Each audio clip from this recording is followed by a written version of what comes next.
Hello, welcome back to Urban X Files. My name is Keith, and today I thought I would give you some happier experiences with the paranormal. And these are people's own experiences that are found somewhere from they believe they were angels. People from all over the world have reported encounters with angels and mysterious beings. They appear to bring important messages or lend much needed assistance and then vanish without a trace. Could they be angels or our guardian angels? Some of the most fascinating and uplifting stories of the unexplained are those that people perceive to be miraculous in nature. Sometimes they take the form of answered prayers or are interpreted as the actions of guardian angels. These remarkable events and encounters lend comfort, strength and faith, and even more, save lives. They almost seem to happen just when they are most needed, and they literally are from heaven. Or are they a result of an interaction of our consciousness? Or is this something in the mysterious universe? However you view them, these real-life experiences are worth a story. This lady called Jackie believes that her guardian angel came to her aid on 2 occasions, and these were to help her avoid some serious incidents. According to her story, she actually physically felt and heard this protective force. Both encounters happened when she was a child, and the first experience took place at a popular sledding hill. When Jackie was enjoying the day with her family, the young girl decided to try sledding down the steepest part of the hill. She closed her eyes and started to go down. It says that she apparently hit someone going down and began to spin out of control. I was heading for the metal guardrail and I didn't know what to do, she said. I suddenly felt something push my chest down. I came within less than half an inch of the rail, but it didn't hit me. I could have lost my nose. Jackie's second experience occurred during a birthday party at school. She had run across the playground to place her crown on the bench while running back to her friends. Some boys had tripped her up, and the playground was filled with metal objects and wood chippings, and Jackie went flying. Something hit her just below the eye, but I felt something pull me back when I fell, she said. The teacher said that they saw me sort of fly forward and then fly back all at the same time. And as they hurried to take me to the nurse's office, I heard an unfamiliar voice keep telling me, "Don't worry, I'm here. God doesn't want anything to happen to you, baby." That was her experience. And next experience is called the Reading Angel. And it's remarkable how many stories of angels come from hospital experiences. So it may not be so hard to understand why, when we remind ourselves that they are places of sharply focused emotions, prayers, and hope. This person entered the hospital in the early 90s with acute pain from a fibroid tumor that was the size of a grapefruit in her uterus. The surgery was successful, but a little more complicated than expected, and her troubles were not over. She recalls that she was in an awful amount of pain, and she'd had an allergic reaction to the morphine that she was given. The doctors tried to counteract it with other medications, and this made a bad experience even worse. She had just had major surgery, and now she was dealing with the pain of an acute drug reaction. After receiving more pain medication, she was able to sleep for a few hours. She awoke in the middle of the night, and according to the clock on the wall, it was 2:45. I heard someone speaking and realised that there was someone sat at my bedside. She says it was a young lady with short brown hair wearing a white hospital staff uniform. She was sitting and reading aloud from the Bible. I said to her, "Am I okay? Why are you here with me?" The woman visiting stopped reading out but didn't look up. She simply said, "I was sent here to make sure you'd be all right. You are going to be fine. Now you should get some rest and go back to sleep." She began to read and I drifted off back to sleep. The next morning she explained the experience to a doctor who checked and said that no staff had been sat with her overnight, and she asked all of the nurses, but nobody knew of this visitor or seen her. And to this day she believes that she was visited by her own guardian angel that night, and she was sent to comfort her and assure her that she'd be okay. Coincidentally, the time on the clock that night was 2:45 a.m. and according to my birth certificate, she said that was the time that was recorded on the actual birth certificate. Now this next story is something that happened at the darkest point in their life. She said they said they were rescued from hopelessness. Perhaps more painful than any injury or illness is the feeling of utter hopelessness and desperation. This despair of the soul that leads to thoughts of suicide, which is horrible. This guy is called Dean, and he experienced this very same pain. As he was going through a bitter divorce at the age of 26, the thought of being apart from his two young kids was almost more than he could bear. But on one night of a stormy darkness sky, Dean was given renewed hope. At the time he was working on an oil rig, and that night he was having serious thoughts about taking his own life as he looked down from the 128-foot drop of the oil rig. My family and I have strong beliefs in Jesus, but it was too hard not to contemplate suicide, Dean said.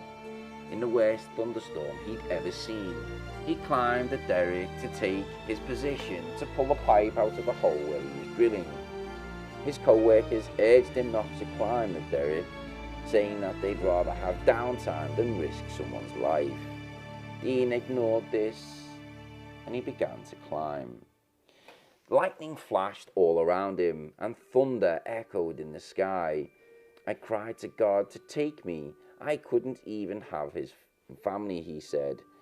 I didn't want to live, but I couldn't take my own life in suicide. God spared me. I don't know how I survived that night, but I did. A couple of weeks later, I bought a small Bible and travelled to the Peace River Hills, where my family has lived for a very long time. I sat down on the top of the table at Green Hills and I started to read. I had such a warm feeling enter into me as the sun parted through the clouds and shone onto me. It was raining all around me, but I was dry and warm in a small spot on that hill. Dean then says these moments changed his life for the better. He met his new wife and he fell deeply in love. They started a family together that includes his two daughters. He says thank you to Lord Jesus and the angels that were sent to him that day that saved his soul. And this next story is life information brought to him from an angel. Some people believe that before we are born, when our consciousness or our spirit resides in that unknown place, we are given information about the life we are about to be born into. Some say that we've even chose this life, but not many people can claim that they remember this pre-birth existence. But Gary says he does. In fact, even in his middle-aged years, Gary says he can recall some details of a conversation he'd had with an angel before he was born. He said, I was bodiless, but aware that I was in an area that was darkened, and I was alone except for the entity that was speaking to me, he said. I was at the bottom of a stairway type of structure, and I was looking up the stairs, but not seeing anyone speak to me. I was warm and comfortable, but aware and feeling trepidation of what I was about to embark on. This entity was speaking to me and giving me a brief description of how my life would be. I asked for more information, but I was refused. I was basically told that my life would not be a hard life, but would lack any luxuries, that I would experience great difficulties at a relatively young age. It seems there were other small details, but I no longer can remember it quite as clearly as I once did when I was younger. It appears the information was correct, as Gary is now disabled and in poor health, but he knows he has a life's purpose and he has a comfortable but happy life. And this last story is the angel nurse. In 1998, Luke had been diagnosed with bone cancer at the young age of 8. As sometimes happens, he came down with an infection, which meant he had to go into the hospital. He was there for a few weeks, and that's when something remarkable happened. One evening, Luke's mother was sitting at his bedside, quietly praying as he slept. A nurse came into the room to check Luke's temperature, but his mother noted something rather peculiar about her. The nurse was wearing an old-fashioned uniform, the type that would have been common 30 years earlier, sometime in the 60s, 70s perhaps. The nurse noticed that Luke's mother had a Bible by the side of his bed. She said that she was a Christian too, and she would pray for Luke's healing. Luke's family had never seen this odd nurse before, and they never saw her again in Luke's remaining time at his hospital. I came out of hospital fully healed of my infection, is what Luke had said, who's now 19 when he recited this story. Remarkably, he is now also completely free from cancer. His mum believes this nurse could have been a guardian angel coming down to give his mum some hope. Luke says if she wasn't an angel, why would she be wearing a 1960s old-fashioned nurse's clothing? Nobody knows. I did say that was the last story, but I found another story that I really want to share with you. This says the title is Beautiful Strange UFO or an Angel. Some researchers think there might be a connection between UFOs and angel sightings. They say the angels and heavenly figures encountered in the Bible might actually have been extraterrestrials. After his experience sometime in the 1980s with, as he described it, as the most beautiful thing he'd ever seen. Lewis's story goes as follows. It was a Saturday morning in California, and Lewis had to work that day. The air was fresh from a cool rain the night before, and the morning sky was bright with a few scattered clouds.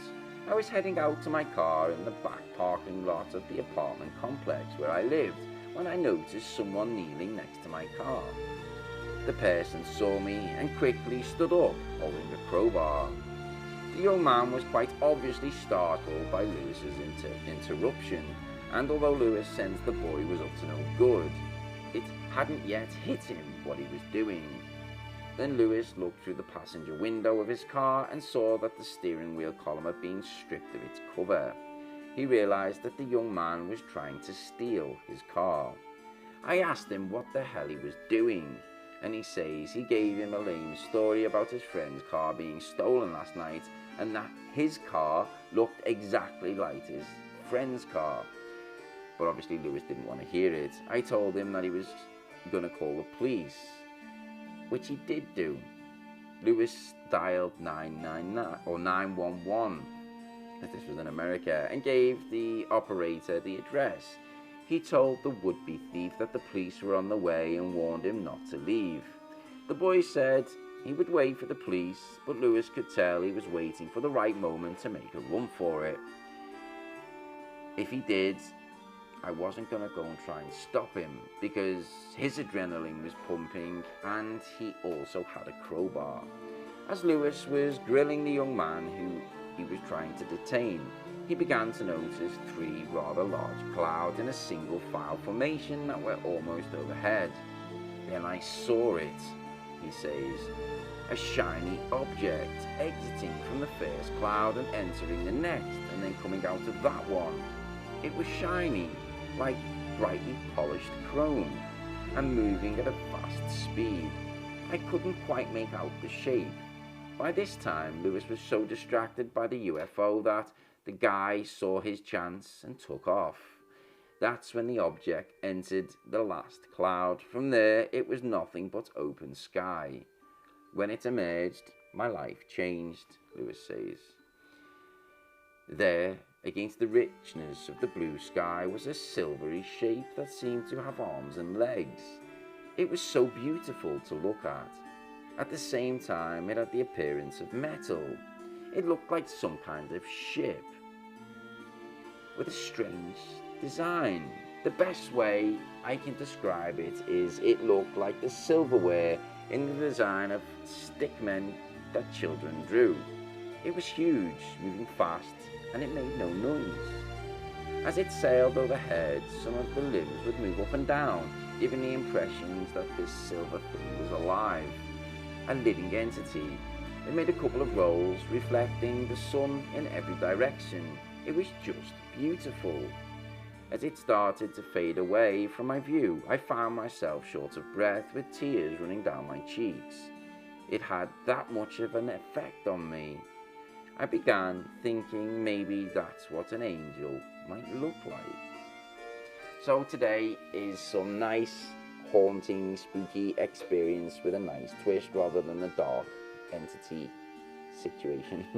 So I thought I'd share that with you, as I enjoy happy paranormal things as much as spooky ones. So if you enjoyed these and would like to hear more, please let me know in the comments below. For now, take care, and I will see you all in the next video.